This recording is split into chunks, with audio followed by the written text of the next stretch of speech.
Assalamualaikum warahmatullahi wabarakatuh. Perkenalkan, nama saya Fizri Adha Akbari. Di sini saya sebagai peran user dari divisi keuangan, yang dimana jabatannya adalah ketua divisi. Jadi dari divisi keuangan, eh, di sini ada pencatatan data karyawan. Nah, prosesnya itu dimulai dengan pencatatan data karyawan, termasuk informasi pribadi, pekerjaan atau tingkat gaji, jumlah jam kerja, lalu ada penghitungan gaji. Penghitungan gaji ini sebagai data karyawan yang tercatat, gaji karyawan dihitung berdasarkan faktor-faktor seperti jam kerja, gaji per jam, insentif, tunjangan, dan potongan yang relevan seperti pajak penghasilan dan iuran sosial. Untuk persetujuan otoritas sebelum penggajian dilakukan, perlu ada proses seperti persetujuan dan otoritasnya yang sesuai, yang melibatkan manajer departemen atau pihak yang berwenang lainnya untuk memastikan keakuratan atau kepatuhan terhadap kebijakan perusahaan. Lalu dari sistem pencairan gaji, setelah gaji dihitung atau disetujui, gaji karyawan dicairkan sesuai dengan jadwal yang telah ditetapkan. Proses pencarian gaji dapat dilakukan melalui transfer bank langsung atau pembayaran tunai, tergantung kebijakan perusahaannya. Nah, dari kebijakan perusahaannya mungkin banyak melalui transfer bank langsung. Eh, untuk pengelola pajak dan potongan lainnya, bagian dari proses penggajian untuk mengelola pemotongan pajak penghasilan karyawan seperti iuran sosial atau potongan lainnya seperti asuransi kesehatan atau kontribusi ke program pensiunan. Lalu pemantauan dan rekonsiliasi. Jadi setelah gaji dicairkan, dilakukan pemantauan untuk memastikan keakuratan dan konsistensi data. Eh, untuk laporan keuangannya, data penggajian kemudian diintegrasikan ke dalam sistem pelaporan keuangan perusahaan. Ini mencakup penyusunan laporan keuangan yang mencerminkan biaya penggajian sebagai bagian dari biaya operasional perusahaan. Eh, Untuk audit dan verifikasinya sebagai langkah terakhir, data penggajian dapat diaudit secara internal atau eksternal. Jadi memastikan kepatuhan terhadap peraturan perusahaan atau regulasi pemerintah, serta laporan keuangan. Jadi seperti itu untuk alur eh, dari divisi keuangannya. Selanjutnya akan dilanjutkan kepada Septian Yoga. Baik, sebelumnya perkenalkan nama saya Septian Yoga. Di sini saya berperan sebagai sistem analis yang akan memberikan beberapa pertanyaan kepada user berdasarkan dari alur yang sudah disebutkan atau sudah dijelaskan tadi. Untuk pertanyaan pertama, eh, apa peranan dan tanggung jawab seorang ketua divisi di bagian keuangan gitu? Biasanya apa gitu peran dan tanggung jawabnya? Untuk tanggung jawab dari ketua divisi bagian keuangan, yaitu bertanggung jawab untuk tentunya memimpin tim dalam perencanaan, pengorganisasian, pengendalian, dan pengawasan semua aktivitas keuangan. Tugasnya meliputi penyusunan anggaran, pengelolaan kas, analisis investasi, perencanaan pajak, atau penyusunan laporan keuangan. Jadi seperti itu. Oke. Oke, kita ke pertanyaan selanjutnya aja. Untuk pertanyaan selanjutnya, eh, bagaimana sih strategi yang efektif dalam mengelola anggaran di Departemen Keuangan tersebut gitu? Untuk strategi yang efektif untuk mengelola anggaran Departemen Keuangan meliputi penetapan tujuan anggaran yang realistis, alokasi dana, eh, tentunya harus tepat sesuai prioritas bisnis, monitoring pengeluaran secara berkala, serta penyesuaian anggaran jika terjadi perubahan kebutuhan atau kondisi eksternalnya. Jadi seperti itu. Oke, pertanyaan selanjutnya, eh, apa sih yang menjadi fokus utama dalam sebuah proses manajemen risiko di Departemen Keuangan? eh untuk fokus utama proses manajemen risiko dalam Departemen Keuangan meliputi beberapa risiko di Departemen Keuangan yang identifikasi, evaluasi, dan pengendalian risiko finansial yang dapat berpengaruh kepada kesehatan keuangan perusahaan ini, seperti meliputi risiko pasar, risiko kredit, risiko operasional, dan risiko kepatuhan. Oke, ke pertanyaan selanjutnya. eh, Bagaimana cara untuk menyusun laporan keuangan supaya akurat dan terpercaya gitu? Untuk laporan keuangan supaya akurat dan terpercaya, yaitu mengikuti standar akuntansi yang berlaku seperti GAAP atau IFRS. Prosesnya meliputi pencatatan transaksi secara teliti, pemilihan metode akuntansi yang sesuai atau penyesuaian neraca laporan laba rugi dan arus kas serta pemeriksaan dan verifikasi data oleh pihak yang berwenang. Oke, ke pertanyaan selanjutnya, eh, apa keuntungan menggunakan sebuah perangkat lunak pada manajemen keuangan dalam operasi atau kegiatan sehari-hari? Keuntungannya adalah membantu meningkatkan efisiensi dan akurasi dalam pengelolaan keuangan perusahaan. Perangkat lunak tersebut dapat membantu dalam pemantauan cash flow, pencatatan transaksi atau analisis keuangan, serta perencanaan anggaran dan penyusunan laporan keuangannya. Oke. Nah, berbicara tentang perangkat lunak, bagaimana sih peranan teknologi dalam meningkatkan efisiensi dalam proses pengelolaan keuangan itu sendiri gitu? Supaya pengelolaan keuangannya lebih efisien, jadi kita memainkan peran penting dalam meningkatkan efisiensi pengelolaan keuangan dengan menyediakan perangkat lunak yang mempermudah proses pencatatan, analisis, dan pelaporan keuangan. Selain itu, teknologi juga memungkinkan integrasi data dari berbagai sumber, pengambilan keputusan yang lebih baik. Selanjutnya, bagaimana cara untuk mengelola cash flow dengan efektif dan memastikan likuiditas perusahaan itu sendiri? Supaya cash flow dan likuiditas perusahaan yang efektif, eh, yaitu mengelola cash flow dengan melibatkan pemantauan dan pengelolaan penerimaan dan pengeluaran cash secara cermat. Ini mencakup penetapan kebijakan kredit yang tepat, pengelolaan persediaan, penjadwalan pembayaran hutang, dan meningkatkan arus kas melalui strategi seperti peningkatan penjualan atau restrukturisasi utang. Oke, baik.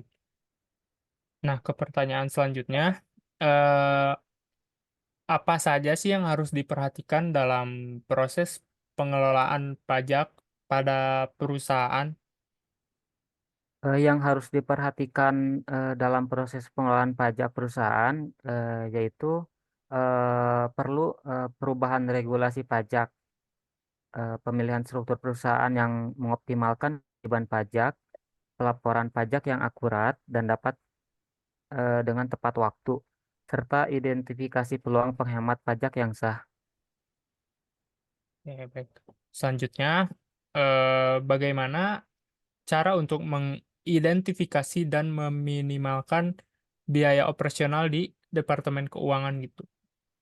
Untuk mengidentifikasi dan meminimalkan biaya operasional dalam Departemen Keuangan, identifikasi biaya melibatkan analisis biaya benefit dari setiap aktivitas dan pengeluaran. Untuk meminimalkan biayanya, perlu dilakukan evaluasi rutin terhadap proses kebijakan operasional. Identifikasi area yang memerlukan efisiensi dan implementasi strategi penghematan. Oke, ke pertanyaan selanjutnya. Apa saja langkah-langkah untuk mengoptimalkan penggunaan dari modal kerja? Untuk mengoptimalkan penggunaan modal kerja, yaitu ada beberapa langkah untuk mengoptimalkannya, eh, seperti mengelola persediaan secara efisien, menunda pembayaran kreditur, mempercepat penerimaan dari pelanggan, serta meminimalkan jumlah kas yang dipegang tanpa produktivitas yang maksimal. Baik. Baik, pertanyaan selanjutnya, bagaimana sih melakukan analisis rasio keuangan untuk bisa mengevaluasi kinerja dari perusahaan?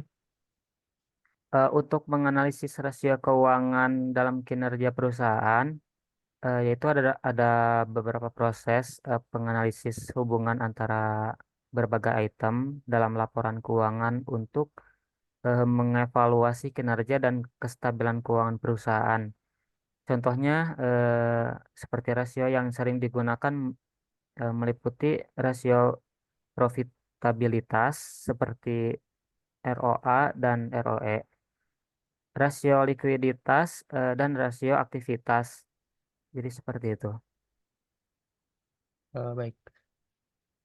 Untuk pertanyaan selanjutnya, kalau boleh tahu, apa sih metode yang efektif dalam mengelola hutang pada suatu perusahaan? Supaya mengelola hutang dalam perusahaan efektif, ada beberapa metode dalam mengelolanya, seperti diverifikasi sumber pendanaan, pemantauan dan pengelolaan tingkat utang, serta manajemen likuiditas yang cermat. Selain itu, juga dapat menggunakan strategi seperti refinancing atau restrukturisasi hutang untuk mengoptimalkan struktur modal dan mengurangi beban bunga. Ya, baik.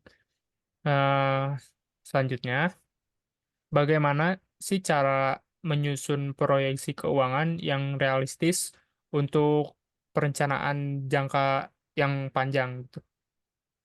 Supaya proyeksi keuangan realistis dan jangka panjang, dilakukan beberapa perencanaan memerlukan pemahaman mendalam tentang faktor-faktor yang memengaruhi bisnis, termasuk tren industri, kondisi pasar, dan perubahan regulasi. Proyeksi tersebut harus mempertimbangkan pendapat biaya seperti investasi modal dan arus kas masa depan dengan menggunakan data historis dan asumsi yang masuk akal. Oke, baik. Nah, selanjutnya, apa saja sih jenis investasi yang cocok untuk surplus kas dari suatu perusahaan gitu?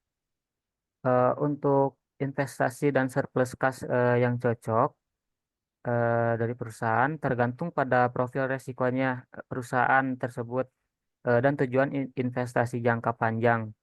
Investasi yang umum meliputi obligasi korporat, deposito berjangka, reksa dan pasar uang, serta diverifikasi portofolio dengan saham atau investasi alternatif seperti real estate atau komoditas. Oke, ke pertanyaan selanjutnya. bagaimana sih cara mengelola resiko mata uang asing dalam sebuah operasi keuangan dalam internasional? Cara mengelola risiko dalam operasi keuangan internasional yaitu melibatkan penggunaan instrumen derivatif seperti kontrak berjangka atau opsi mata uang untuk melindungi perusahaan dari fluktuasi nilai tukar yang merugikan. Selain itu, perusahaan dapat menggunakan strategi natural hedging atau fakturasi dalam mata uang yang sama dengan pendapatan untuk mengurangi eksposur risiko mata uang. Ya, pertanyaan selanjutnya lagi, apa saja sih kebijakan yang perlu diterapkan untuk menghindari penyalahgunaan dana dari suatu perusahaan gitu? Yang perlu diterapkan yaitu menghindari penyalahgunaan dana perusahaan, meliputi pemisahan tugas, verifikasi dan otoritas transaksi secara ketat, atau audit internal yang berkala, serta pelatihan dan pengawasan terhadap karyawan terkait kebijakan dan prosedur keuangan perusahaan. Baik. Nah, selanjutnya, bagaimana supaya mengidentifikasi dan menangani sebuah potensi kecurangan dalam proses keuangan gitu? Supaya dapat teridentifikasi, yaitu melibatkan pemeriksaan transaksi, pencatatan, dan dokumen keuangan untuk pola atau tanda-tanda yang mencurigakan. Nah, jika terdeteksi langkah-langkah penanganan dapat meliputi penyelidikan internal atau pengambilan tindakan disipliner serta melaporkan ke pihak yang berwajib jika diperlukan. Oke, untuk pertanyaan selanjutnya, apa saja langkah-langkah yang diperlukan untuk menyusun anggaran pengeluaran Departemen Keuangan? Yang diperlukan yaitu meliputi identifikasi kebutuhan dan tujuan departemen, pengumpulan data historis, estimasi pengeluaran masa depan, negosiasi anggaran dengan manajemen senior, serta monitoring pengeluaran secara berkala untuk memastikan konsistensi dan kepatuhan terhadap anggaran. Baik, selanjutnya, bagaimana cara supaya memastikan kepatuhan perusahaan itu terhadap regulasi keuangan yang berlaku? Untuk memastikan kepatuhan perusahaan terhadap regulasi keuangan, yaitu perusahaan perlu memahami secara mendalam persyaratan peraturan dan regulasi yang relevan. Ini termasuk melakukan pelatihan kepada staf terkait, memperbarui kebijakan dan prosedur secara berkala, serta melaksanakan audit internal atau eksternal secara teratur.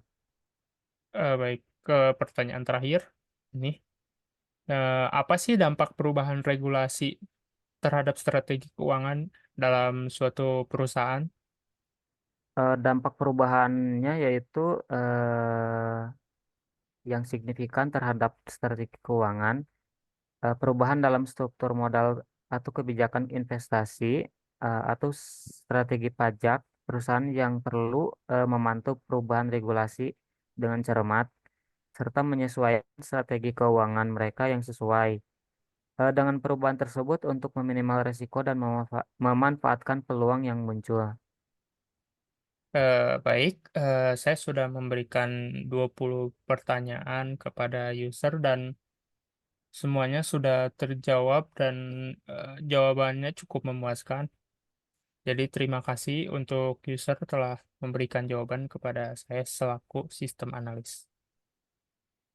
Baik, terima kasih. Oke, baik. Perkenalkan, nama saya Septian Yoga dan sekarang saya akan berganti role dengan Fizri.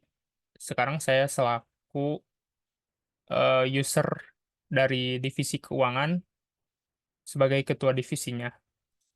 Nah, di sini saya akan em, menjelaskan alur dari divisi keuangan.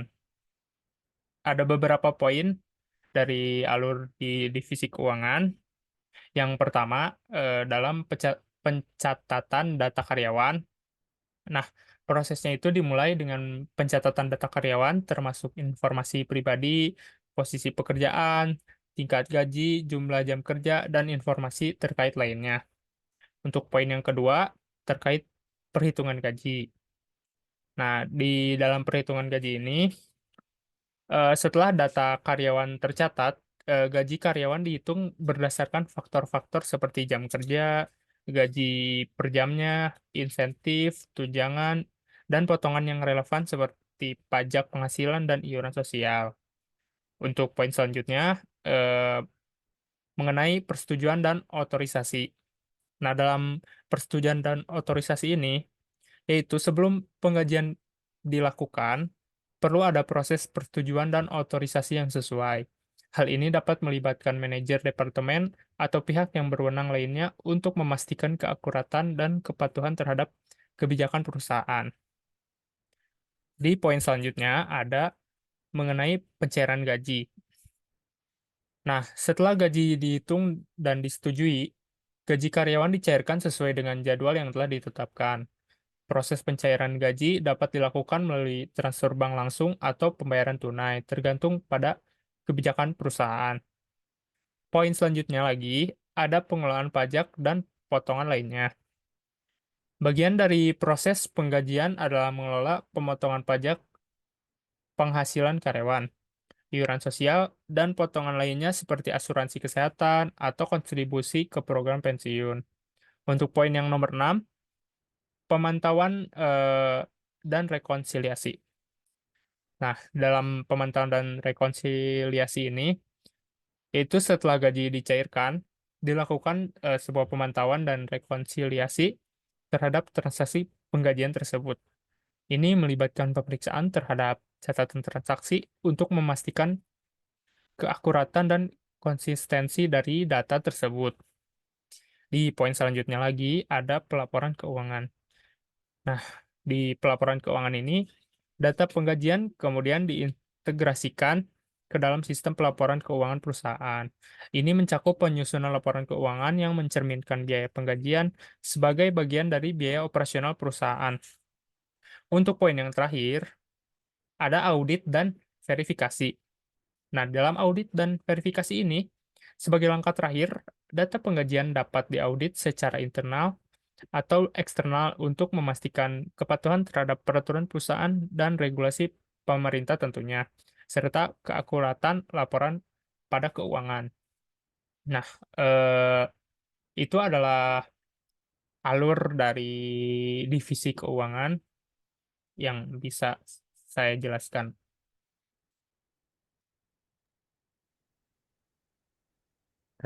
Saya sebagai sistem analis akan memberikan beberapa pertanyaan.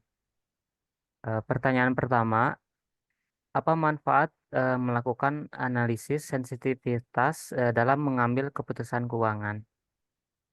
Oke, manfaat untuk melakukan analisis sensitivitas dalam pengambilan keputusan keuangan yaitu untuk memahami bagaimana perubahan dalam variabel-variabel tertentu yang dapat mempengaruhi proyeksi keuangan dan keputusan investasi.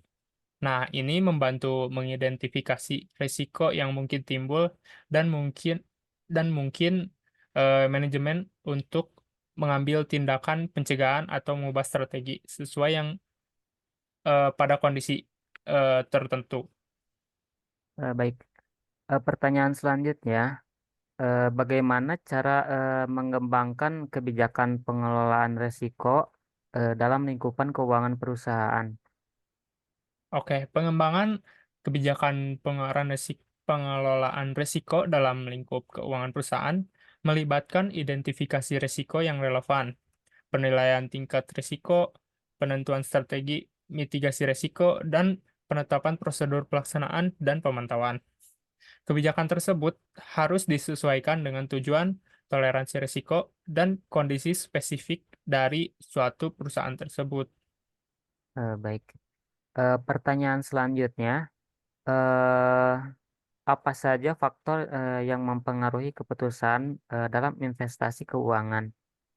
Nah, faktor-faktor yang mempengaruhi keputusan dalam investasi keuangan meliputi tingkat pengembalian yang diharapkan, tingkat risiko yang dapat diterima, tujuan investasi jangka panjang, kondisi pasar, dan faktor-faktor ekonomi serta keuangan makro lainnya. Baik, Begitu. pertanyaan selanjutnya, bagaimana cara melakukan evaluasi kinerja eh, investasi secara menyeluruh? Baik, evaluasi kinerja investasi secara menyeluruh itu melibatkan analisis berbagai metrik kinerja seperti tingkat pengembalian, tingkat risiko, volatilitas, dan korelasi dengan pasar atau indeks tertentu. Evaluasi juga mempertimbangkan faktor-faktor tambahan, seperti biaya transaksi, waktu investasi, dan kontribusi terhadap tujuan investasi dengan jangka panjang. Ya, baik. Pertanyaan selanjutnya, apa saja langkah-langkah yang diperlukan dalam pengelola keuangan saat menghadapi kondisi ekonomi yang tidak stabil? Nah, langkah-langkah yang diperlukan dalam mengelola keuangan saat menghadapi kondisi ekonomi yang tidak stabil itu meliputi peningkatan likuiditas, diversifikasi portofolio investasi, pengendalian biaya, pemantauan dan perbaikan struktur modal, serta penyesuaian strategi bisnis sesuai dengan kondisi pasar yang berubah-ubah. Begitu. Baik. Pertanyaan selanjutnya, bagaimana cara menghitung nilai wajar aset dan kewajiban perusahaan? Ya, nilai wajar aset dan kewajiban perusahaan itu dapat dihitung dengan menggunakan berbagai metode penilaian, seperti metode nilai intrinsik, metode perbandingan pasar, atau metode diskon arus kas masa depan. Penilaian tersebut eh, memperhitungkan faktor-faktor seperti tingkat pengembalian yang diharapkan, risiko, dan kondisi pasar. Begitu. Baik. Eh, Pertanyaan selanjutnya, apa peran auditor internal dalam meningkatkan transparansi dan akuntabilitas keuangan perusahaan? Oke, auditor internal memiliki peran penting tentunya dalam meningkatkan transparansi dan akuntabilitas keuangan dalam sebuah perusahaan dengan melakukan pemeriksaan independen terhadap proses bisnis dan pengendalian internal perusahaan. Hasil audit itu memberikan informasi yang berharga kepada manajemen dan pemangku kepentingan untuk meningkatkan efisiensi, efektivitas, dan kepatuhan perusahaan itu sendiri. Seperti itu. Baik. Eh, ke pertanyaan selanjutnya, bagaimana cara mengukur efektivitas kebijakan pengendalian internal perusahaan?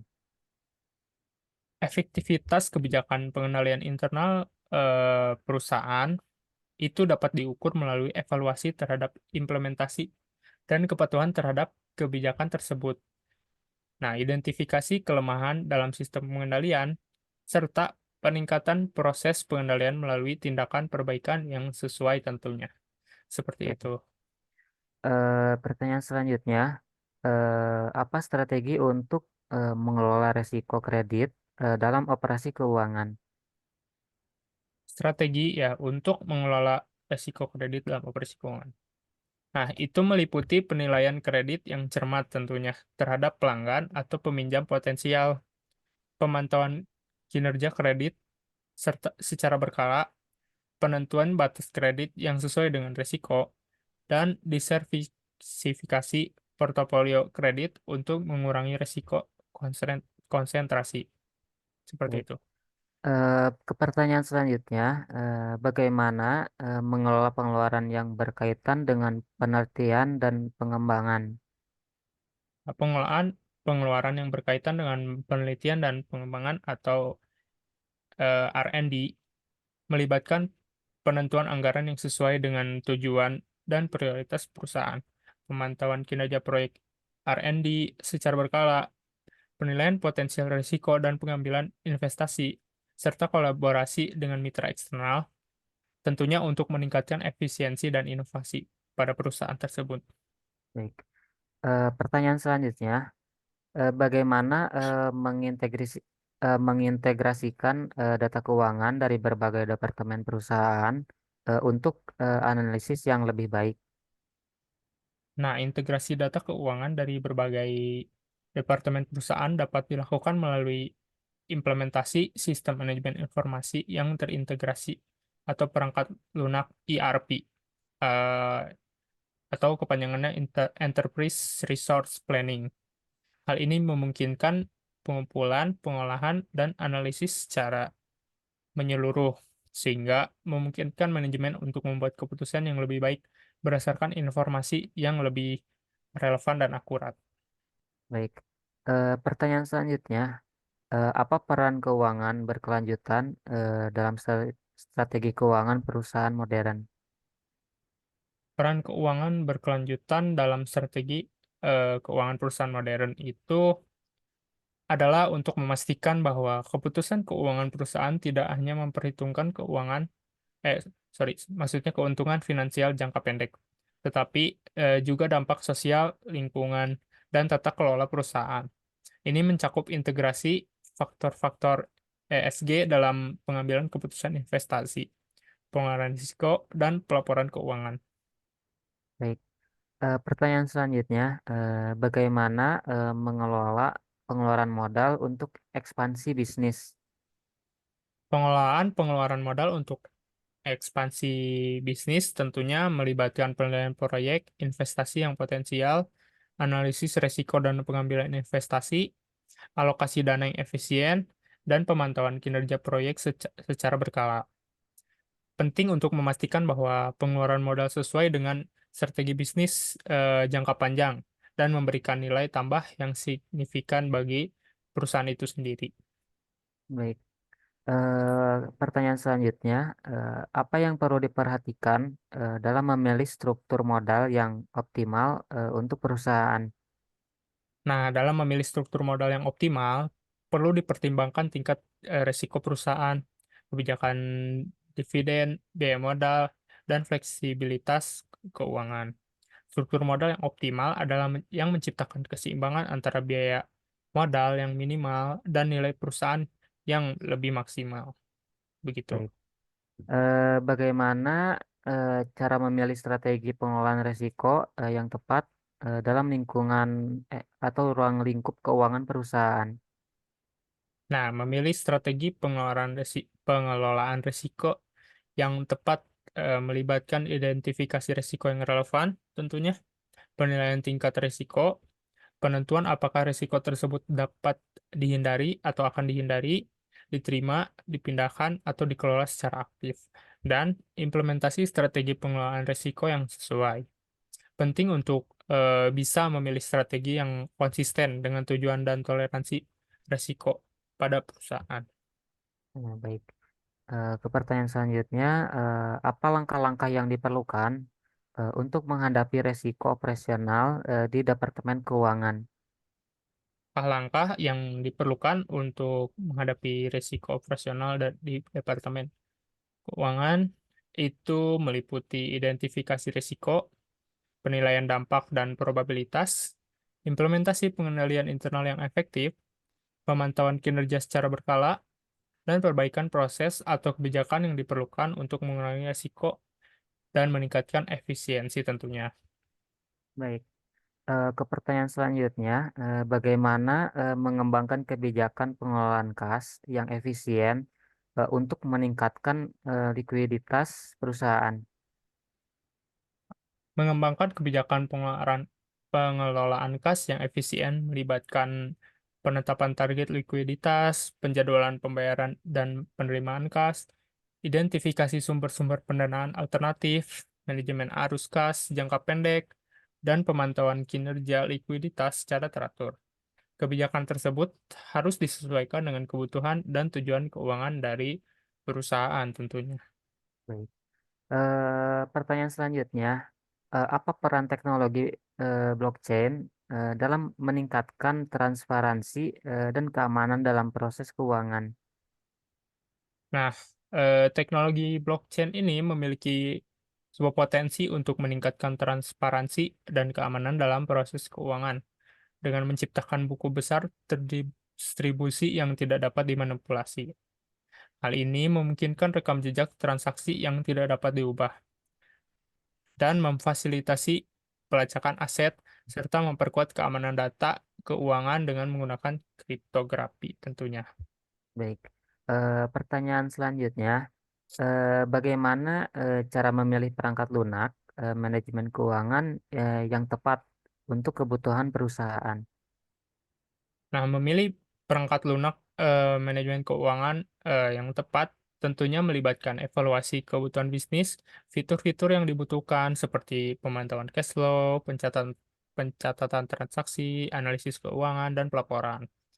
Biaya implementasi dan pemeliharaan, serta reputasi dan dukungan dari penyedia perangkat lunak itu sendiri. Baik. Begitu. Pertanyaan terakhir, apa peran keuangan dalam memfasilitasi pertumbuhan dan ekspansi bisnis?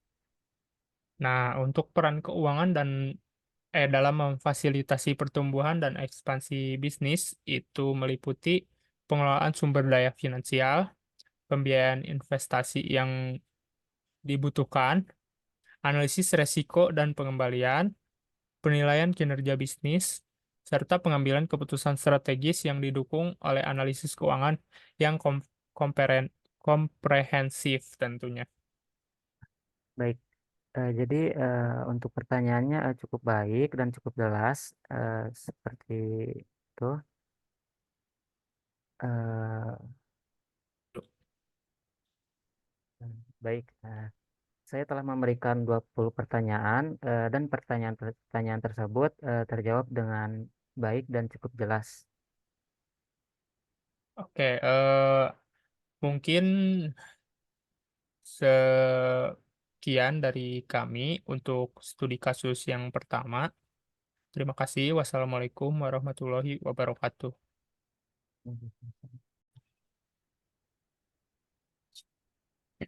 Bismillahirrahmanirrahim. Assalamualaikum warahmatullahi wabarakatuh. Perkenalkan, nama saya Septian Yoga. Di sini saya berperan sebagai user, yang di mana user tersebut merupakan bagian dari divisi gudang, gudang bahan baku, dan mempunyai jabatan sebagai ketua divisi. Nah, di sini saya akan menjelaskan seperti apa alur keluar masuk barang di gudang dan sampai laporan barang. Nah, untuk alurnya di sini ada beberapa poin. Yang pertama itu penerimaan barang. Nah, barang yang diterima dari pemasok atau vendor itu diangkut ke gudang bahan baku. Nah, setiap pengiriman barang diverifikasi terlebih dahulu sesuai dengan pesanan yang dibuat. Nah, kemudian barang diperiksa untuk dipastikan kualitasnya apakah sesuai dengan standar atau tidak. Itu sesuai dengan standar yang ditetapkan. Nah, informasi mengenai barang juga diterima dan dicatat ke dalam inventaris gudang. Kemudian, untuk poin kedua ada penyimpanan barang. Nah, ketika barang sudah diterima, barang kemudian disimpan di lokasi penyimpanan yang telah ditentukan dalam gudang bahan baku. Nah, posisi barang dalam gudang biasanya diatur berdasarkan sistem penataan atau layout yang sudah direncanakan atau yang sudah dibuat sebelumnya. Kemudian ada poin selanjutnya, yaitu proses pengambilan atau picking barang. Nah, di sini ketika ada permintaan untuk mengeluarkan barang dari gudang, proses picking kemudian dilakukan. Nah, tim gudang akan mengambil barang dari lokasi penyimpanannya sesuai dengan permintaan yang masuk ke gudang. Proses ini bisa dilakukan secara manual dengan daftar pesanan ataupun secara otomatis melalui sistem otomatisasi yang sudah ada. Kemudian di poin selanjutnya ada packing barang. Tadi picking, sekarang packing. Nah, di sini itu setelah barang diambil tadi, di picking, kemudian barang-barang tersebut akan di packing atau dibungkus untuk dipersiapkan untuk dikirim gitu. Nah, barang-barang tersebut akan ditempatkan dalam kemasan yang sesuai dan diberi label label dengan informasi yang diperlukan sesuai dengan barang apa itu itu. Jadi ada labelnya gitu, ada informasinya. Nah, di poin selanjutnya ada proses pengiriman barang. Nah, barang yang sudah dikemas tadi akan disiapkan untuk pengiriman ke pelanggan atau ke departemen lainnya dalam perusahaan gitu. Sebagaimana apa yang diminta gitu, permintaan yang masuk, apakah dari departemen lain atau dari pelanggan gitu. Nah, proses ini itu melibatkan penyusunan rute pengiriman, pemilihan metode pengiriman yang sesuai, dan persiapan dokumen pengiriman. Nah, kemudian di poin selanjutnya adalah penerimaan barang di tujuan dikirimnya gitu. Nah, barang yang sudah dikirim tadi itu eh, akan diterima oleh si penerima tentunya, baik itu pelanggan ataupun departemen penerima di dalam perusahaan. Nah, barang yang sudah diterima, yang sudah sampai itu akan diperiksa lagi untuk dipastikan bahwa si barang tidak ada kerusakan selama pengiriman berlangsung. Nah, kemudian di poin selanjutnya ada pembaruan inventaris. Nah, di sini tuh setiap kali ada barang masuk atau barang keluar dari gudang, inventaris gudang diperbarui sesuai dengan apa yang terjadi gitu. Nah, informasi baru tentang stok dan pergerakan barang dimasukkan juga ke dalam sistem yang sudah ada. Nah, di poin selanjutnya ada pembuatan laporan barang. Nah, di sini data inventaris yang terkumpul kemudian digunakan untuk membuat laporan barang. Nah, laporan tersebut mencakup informasi-informasi tentang stok saat ini, pergerakan barang selama periode tertentu, tingkat persediaan, dan analisis kinerja gudang. Nah, laporan ini bisa disusun secara harian, mingguan, atau bulanan tergantung pada kebutuhan dan kebijakan perusahaan. Nah, untuk alurnya mungkin kurang lebihnya seperti itu. Baik, akan saya teruskan. Saya Fizri Adha Bari sebagai sistem analis akan memberikan pertanyaan kebutuhan siswa tersebut. Pertanyaan yang pertama adalah apa tanggung jawab utama seorang ketua divisi di gudang bahan baku? Oke, di sini saya langsung izin jawab saja. Tanggung jawab utama seorang ketua divisi di bagian gudang bahan baku itu mencakup pengelolaan operasional harian gudang, perencanaan dan pengawasan proses penerimaan dan pengeluaran barang, pengendalian kualitas barang, pemantauan persediaan analisis laporan barang, pengelolaan tim, dan berkolaborasi dengan departemen lain dalam perusahaan untuk memastikan semua kelancaran rantai pasok barang di gudang. Baik, Seperti itu. eh, ke pertanyaan selanjutnya, bagaimana proses penerimaan barang di gudang bahan baku biasanya dilakukan? Nah, untuk proses penerimaan sendiri eh, di gudang bahan baku biasanya meliputi verifikasi pengiriman, penerimaan fisik barang tersebut, kemudian pencatatan inventaris, lalu pengecekan kualitas barang, dan kemudian si barang yang sudah diterima itu disimpan ke dalam sistem yang sudah ada gitu. Baik. Pertanyaan selanjutnya, apa yang harus dipersiapkan sebelum melakukan penyimpanan barang di gudang bahan baku? Oke, sebelum menyimpan barang di gudang bahan baku, tentunya persiapan yang perlu dilakukan itu meliputi penyiapan ruang penyimpanannya terlebih dahulu, pengecekan keadaan fisik gudang dan peralatan penyimpanannya, pemisahan pemisahan barang berdasarkan jenis serta karakteristiknya, dan penyiapan sistem pelabelan untuk nantinya si barang dapat teridentifikasi informasinya. Seperti itu. Pertanyaan selanjutnya, bagaimana alur pengeluaran barang dari gudang bahan baku tersebut? Untuk alur pengeluarannya, seperti yang tadi sebelumnya sudah dijelaskan. Alur pengeluaran barang dari gudang bahan baku dimulai dengan permintaan barang yang masuk dari departemen atau dari departemen lain di perusahaan atau dari pelanggan itu sendiri. Nah, kemudian pengecekan ketersediaan barang di gudang. Lalu proses picking atau pengambilan barang, proses packing atau pengemasan untuk persiapan pengiriman, dan akhirnya pengeluaran barang atau pengiriman barang dari gudang. Seperti itu. Baik. Pertanyaan selanjutnya, eh, apa langkah-langkah yang diperlukan untuk memastikan kelancaran proses pengeluaran barang di gudang bahan baku?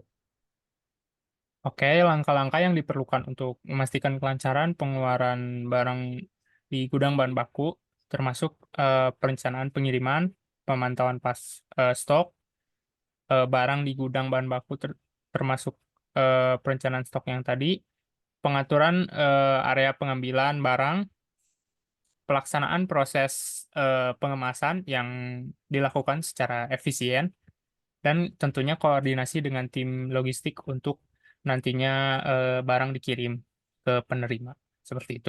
Baik. Pertanyaan selanjutnya, bagaimana prosedur pengendalian kualitas barang di gudang bahan baku? Nah, untuk proses pengendalian kualitas barang di gudang bahan baku itu sendiri meliputi tentunya pemeriksaan visual secara visual, pengujian fisiknya, pengujian kualitas sesuai dengan standar yang berlaku, dan pengujian laboratorium jika diperlukan. Gitu. Nah, langkah-langkah ini itu bertujuan supaya memastikan bahwa barang yang diterima itu memenuhi standar kualitas yang ditetapkan dan yang berlaku gitu. Baik. Gitu. Eh, Pertanyaan selanjutnya, eh, peran teknologi ini dalam memfasilitasi pengendalian kualitas apa saja di gudang bahan baku? Untuk teknologi berperan penting tentunya dalam memfasilitasi pengendalian kualitas di gudang bahan baku, yaitu melalui penggunaan sistem manajemen kualitas, perangkat lunak pelacakan barang berbasis barcode, serta perangkat lunak analisis data untuk memantau dan menganalisis kualitas barang di gudang. Seperti itu. Baik. Pertanyaan selanjutnya, bagaimana cara menyusun laporan barang yang efektif di gudang bahan baku tersebut?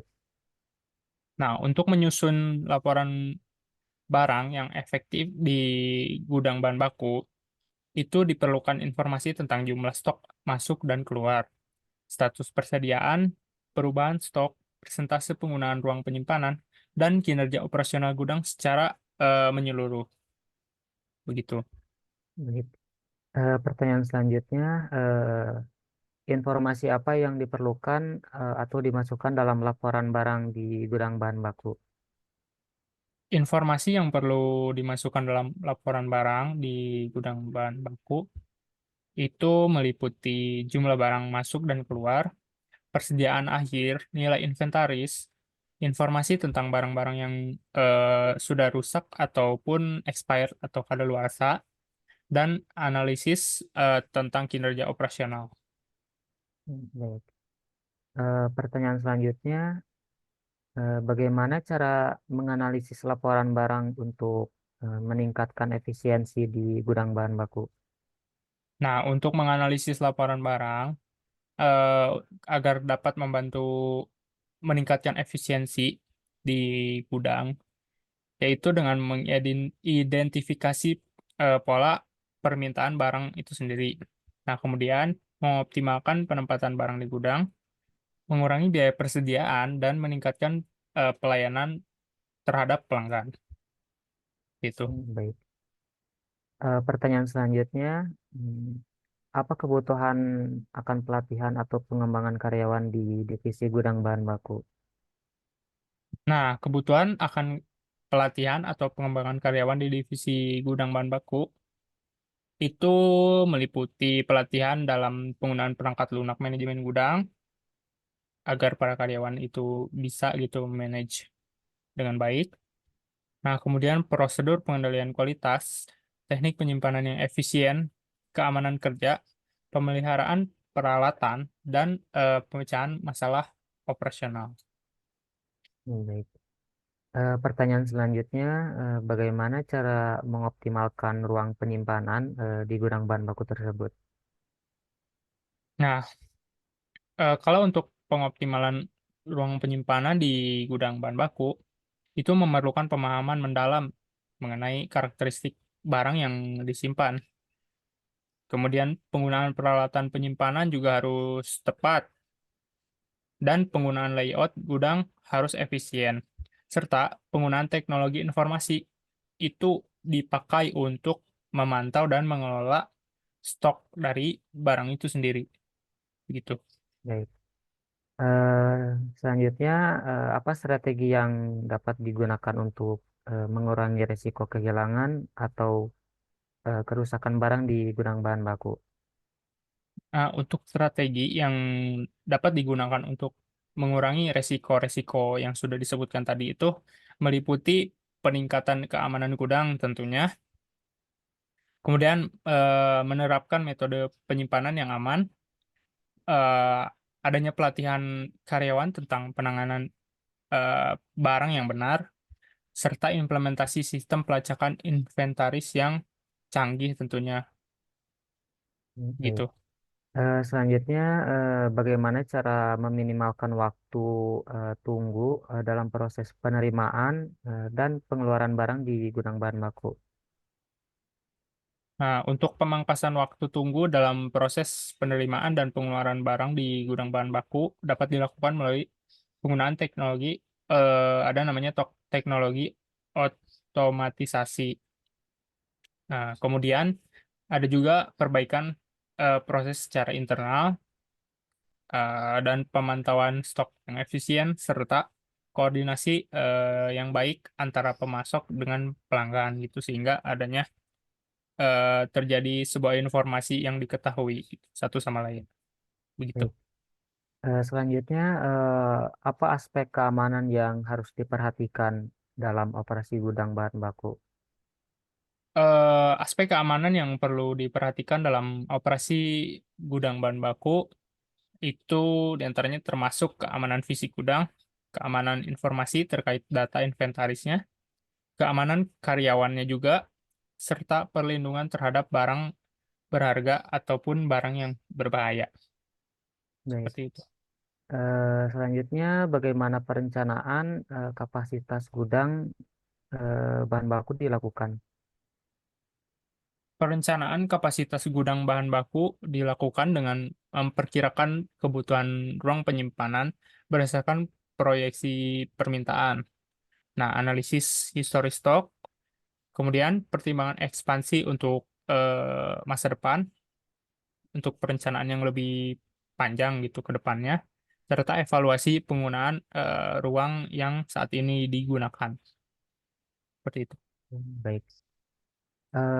Pertanyaan selanjutnya, langkah-langkah apa saja yang harus diambil untuk mengoptimalkan penggunaan tenaga kerja di gudang tersebut? Oh iya, untuk mengoptimalkan penggunaan tenaga kerja ya.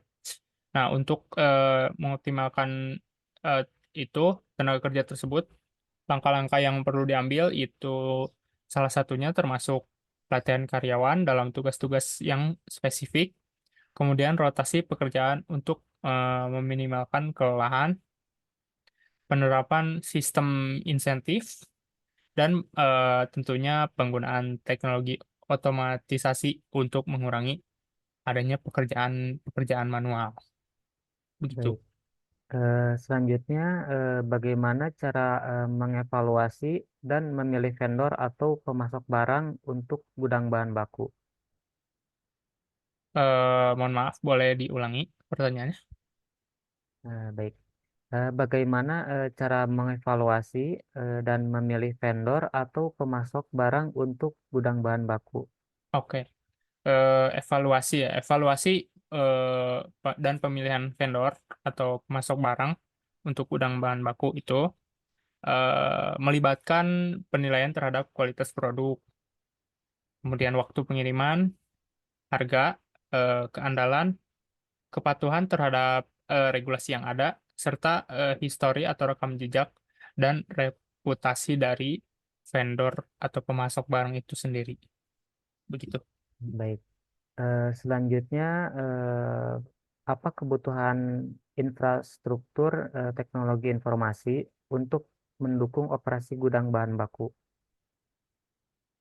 Infrastruktur ya, infrastruktur teknologi informasi yang diperlukan untuk mendukung operasi gudang bahan baku meliputi sistem manajemen inventaris, kemudian perangkat lunak untuk melacak barang, sistem otomatisasi yang mengurangi sistem manual tentunya, kemudian perangkat keras komputer itu harus ada, dan jaringan komunikasi serta adanya perlindungan data-data gitu. Pertanyaan terakhir, bagaimana membangun dan memelihara sistem manajemen inventaris di gudang tersebut? Oke, untuk sistem manajemen ya, sistem manajemen inventaris untuk di gudang bahan baku itu sendiri dibangun dan dipelihara dengan mengimplementasikan prosedur pencatatan yang akurat dan intens gitu, serta pembaruan data secara berangsur atau berkala, kemudian audit inventaris reguler dan integrasi dengan sistem teknologi informasi yang ada. Seperti itu untuk pertanyaan untuk jawaban dari pertanyaan yang terakhir tadi. Baik, saya telah memberikan semua pertanyaan dan dijawab cukup jelas dan dimengerti. Eh, Cukup sekian. Assalamualaikum warahmatullahi wabarakatuh. Saya sebagai user yang dimana saya sebagai ketua divisi dari gudang bahan baku. Saya akan menjelaskan beberapa poin alur. Yang pertama adalah penerimaan barang. Eh, Barang yang diterima dari pemasok atau vendor diangkut ke gudang bahan baku. Setiap pengiriman, barang diverifikasi terlebih dahulu sesuai dengan pesanan yang dibuat. Barang kemudian diperiksa untuk memastikan kualitasnya dan apakah sesuai dengan standar yang ditetapkan, serta informasi mengenai barang yang diterima dicatat ke dalam sistem inventaris gudang. Poin selanjutnya yaitu penyimpanan barang. Eh, Barang kemudian disimpan di lokasi penyimpanan yang telah ditentukan dalam gudang bahan baku. Posisi barang dalam gudang biasanya diatur berdasarkan sistem penataan atau layout yang telah direncanakan sebelumnya. Poin selanjutnya, proses pengambilan atau picking barang.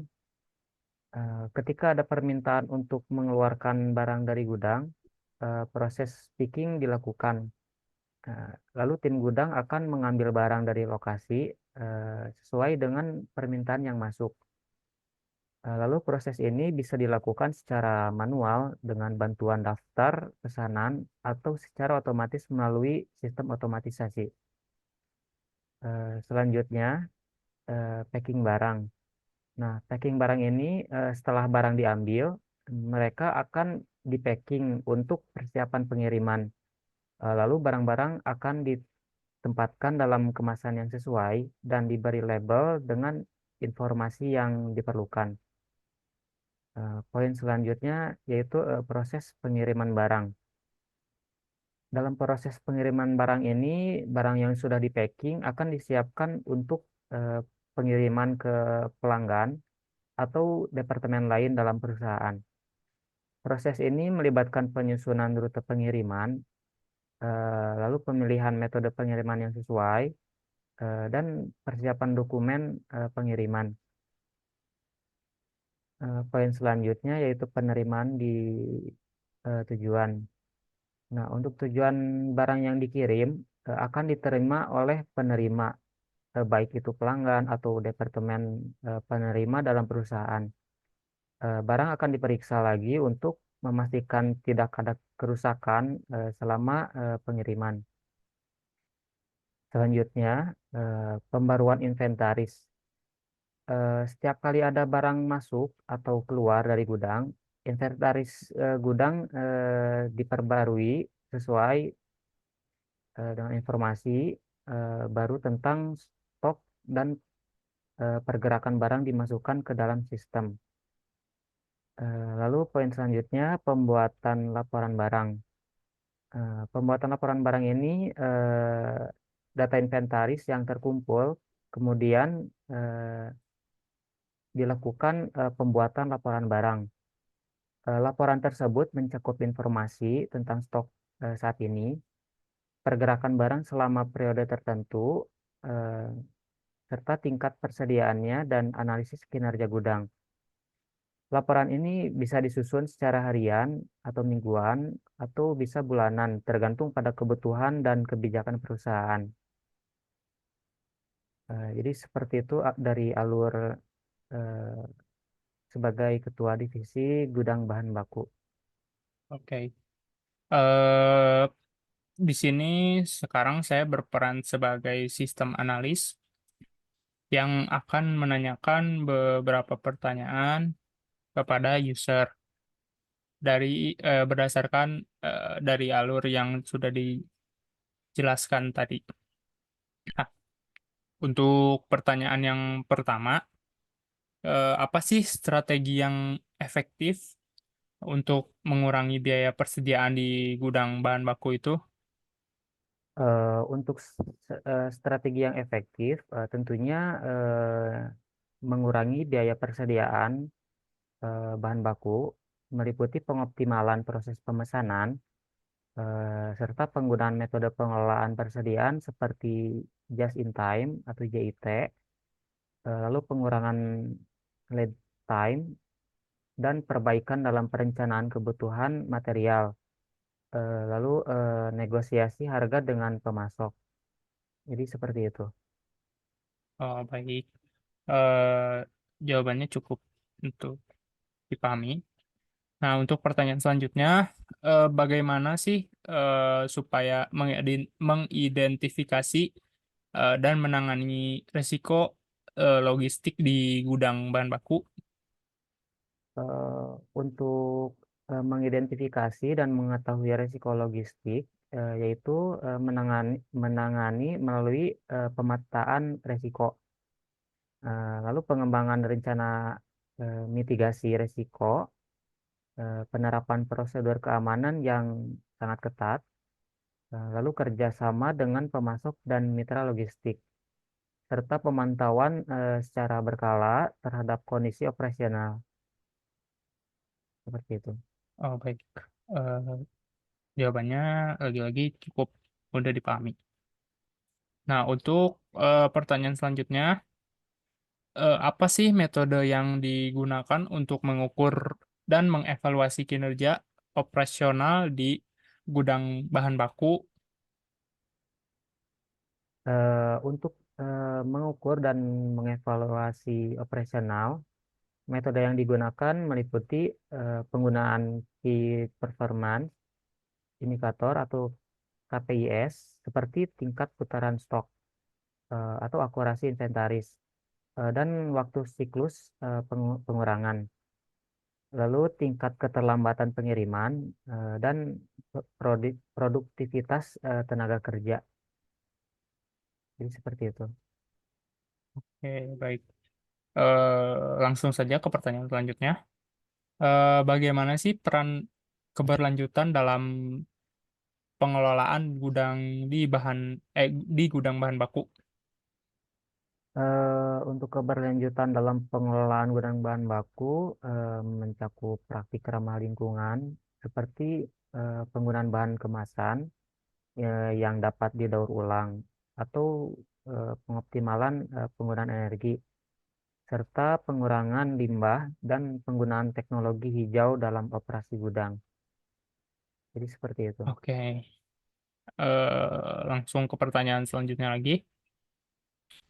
Nah, setelah membahas keberlanjutan yang dalam pengelolaan gudang tadi, kebutuhan apa saja yang eh, kemudian akan terhadap pemeliharaan dan perawatan peralatan di gudang bahan baku.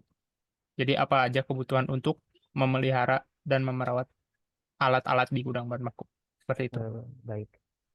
Untuk pemeliharaan dan perawatan peralatan meliputi pemeliharaan rutin untuk peralatan penyimpanannya dan pemeriksaannya secara berkala untuk memastikan eh, keadaan peralatan serta perbaikan yang cepat jika terjadi kerusakan dan pelatihan karyawan dalam penggunaan peralatan cukup aman. Jadi seperti itu. Oke. Pertanyaan selanjutnya lagi. Nah, bagaimana sih untuk mengelola dan meminimalisir limbah atau sisa hasil produksi di gudang bahan baku? Untuk meminimalisir dan mengelola limbah meliputi pengurangan pemborosan tentunya, serta penggunaan kembali atau didaur ulang bahan yang memungkinkan, serta penerapan praktik pengemasan yang efisien dan pemantauan penggunaan bahan baku untuk mengurangi limbah tersebut. Jadi seperti itu. Oke, baik. Cukup dipahami. Ya, pertanyaan selanjutnya, apa sih prosedur untuk penanganan dan penyimpanan barang yang barang-barang yang berbahaya di gudang bahan baku? Prosedur untuk penanganan dan penyimpanan barang berbahaya meliputi identifikasi dan pelabelan barang bahaya. Jadi kita tahu barang yang berbahaya dengan melihat label tersebut. Lalu penyimpanan terpisah dari barang lain dan melakukan pelatihan karyawan dalam penanganan barang berbahaya serta memantau terhadap kondisi penyimpanan secara terus-menerus. Jadi seperti itu. Oke, baik. Cukup dipahami. Ke pertanyaan berikutnya. Nah, bagaimana sih mengembangkan dan menerapkan standar operasional yang ada di gudang bahan baku yang ditangani oleh ketua divisi? Sebagai ketua divisi untuk pengembangan dan penerapan standar operasional di gudang bahan baku melibatkan penentuan prosedur standar untuk setiap tugas dengan pelatihan karyawan dalam mematuhi standar tersebut, pemantauan kinerja operasional dan penyesuaian standar jika diperlukan berdasarkan evaluasi kinerja. Jadi seperti itu. Baik. Pertanyaan selanjutnya. Nah, selanjutnya apa sih strategi yang tepat untuk meningkatkan produktivitas kerja di gudang bahan baku? Supaya meningkat, yaitu mencakup penggunaan tentunya teknologi otomatisasi serta pelatihan karyawan dalam teknik pengambilan barang yang efisien, lalu perencanaan pekerjaan yang baik dan membangun budaya kerja yang menghargai produktivitasnya.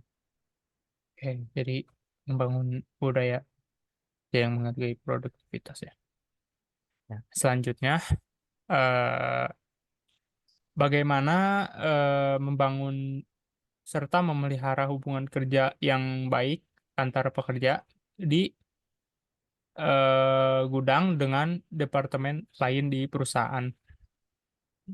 Begitu. Untuk hubungan kerja yang baik dengan departemen lain, seperti produksi atau logistik dapat dipertahankan melalui komunikasi terbuka atau kolaborasi dalam perencanaan dan pelaksanaan proyek dan pemecahan masalahnya secara bersama. Lalu penegakan kebijakan dan prosedurnya yang konsisten. Jadi seperti itu. Oke, ke pertanyaan selanjutnya. Apa peran keamanan kerja dan keselamatan karyawan di gudang bahan baku? Untuk keamanan kerja karyawan mencakup penerapan prosedur keselamatan kerja atau melakukan pelatihan karyawan tentang penggunaan peralatan dengan aman, lalu pemeriksaan rutin terhadap kondisi gudang, serta penggunaan peralatan dengan melindungi diri sendiri, dan pelaporan insiden jika terjadi kecelakaan kerja.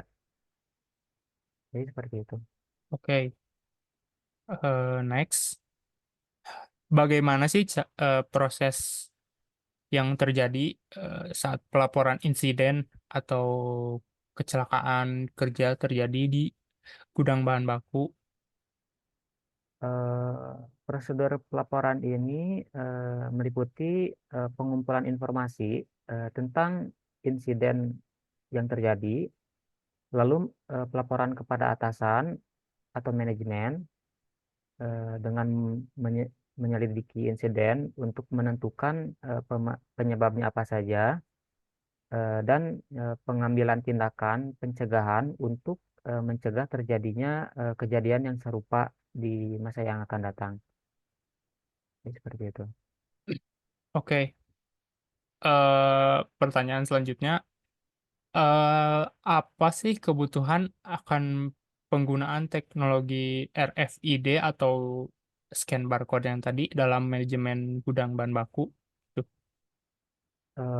Untuk kebutuhannya, eh, yaitu pelacakan barang secara real time, serta mengidentifikasi otomatis barang dan pengelolaan inventaris yang akurat, serta peningkatan efisien dalam proses picking dan packing, serta peningkatan keamanan dan keandalan stoknya. Jadi seperti itu. Oke, terima kasih. Pertanyaan selanjutnya.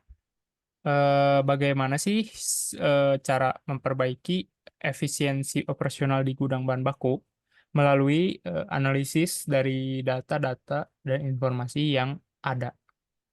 Untuk melakukan perbaikan secara efisien dalam operasional, yaitu melakukan analisis data yang melibatkan pengumpulan dan analisis data operasional. Lalu identifikasi ini memerlukan perbaikan serta implementasi solusi yang sesuai, dan pemantauan terus-menerus untuk mengevaluasi dampak dari perubahan yang dilakukan. Jadi seperti itu. Baik, next question. Apa sih pertimbangan dalam merancang layout atau tata letak dari gudang bahan baku itu sendiri? Untuk pertimbangan layout dalam gudang bahan baku ini mencakup kebutuhan akan ruang penyimpanan yang memadai, dengan penggunaan ruang secara efisien, dan eksibilitas yang baik, serta aliran kerja yang lancar, dan keamanan, kemampuan atau mengakomodasi perubahan dalam skala operasional. Jadi seperti itu. Baik, baik. Pertanyaan selanjutnya. Nah, bagaimana sih mengelola resiko keamanan siber di gudang bahan baku? Untuk Sorry, mengelola maksudnya cyber ya. baik. Untuk mengelola risiko keamanan cyber di gudang bahan baku meliputi penggunaan firewall dan perangkat lunak keamanan jaringan, serta mengenkripsi data yang sensitif, eh, dan melakukan pemantauan aktivitas jaringan, serta tentunya melakukan pelatihan karyawan tentang ancaman cyber ini, dan juga menerapkan kebijakan akses yang ketat. Oke, oke. Eh, Pertanyaan selanjutnya lagi, apa sih kebutuhan akan pelatihan atau sertifikasi yang khusus dalam manajemen di gudang bahan baku? Untuk pelatihan atau sertifikasi ini, eh, ya tentunya sertifikasi dalam manajemen rantai pasokan, eh, serta sertifikasi dalam penggunaan perangkat lunak, manajemen gudang, atau pelatihan khusus dalam teknik penyimpanan dan distribusi. Oke, pertanyaan selanjutnya, bagaimana cara mengelola perubahan atau inovasi dalam operasi gudang bahan baku? Untuk perubahan atau inovasi dalam gudang bahan baku ini memerlukan komunikasi yang efektif kepada karyawan tentang tujuan perubahannya. Lalu pelatihan untuk mempersiapkan karyawan menghadapi perubahan dengan melakukan pengujian terhadap sistem baru dan pengukuran kinerja untuk mengevaluasi dampak perubahan tersebut. Oke, hmm, pertanyaan selanjutnya, eh, apa peran analisis SWOT dalam manajemen gudang bahan baku? Untuk menganalisisnya dapat tentunya dapat membantu dalam mengidentifikasi kekuatan serta kelemahan internal gudang. Nah, peluang dan ancaman eksternal yang mempengaruhi operasi gudang, hal ini dapat digunakan sebagai dasar untuk merumuskan strategi yang efektif. Jadi seperti itu. Oke, ini pertanyaan selanjutnya adalah pertanyaan terakhir. Bagaimana cara membangun tim yang efektif di divisi gudang bahan baku? Ya, baik. Untuk membangun tim yang efektif dalam divisi gudang bahan baku ini, tentunya tim yang beragam dengan keahlian yang berbeda dan pembagian tugas yang cukup jelas eh, dengan komunikasi yang terbuka atau bisa saja kerjasama tim untuk meningkatkan keterampilan individu melalui pelatihan dan penghargaan atas pencapaian tim tersebut. Nah, jadi seperti itu. Oke, saya sudah memberikan eh, total ada 20 pertanyaan tadi sudah ditanyakan dan sudah dijawab dengan cukup dan mudah dipahami. Mungkin saya selaku sistem analis eh, mencukupkan, eh, cukup mungkin cukup sekian dan terima kasih. Wassalamualaikum warahmatullahi wabarakatuh. Waalaikumsalam warahmatullahi wabarakatuh.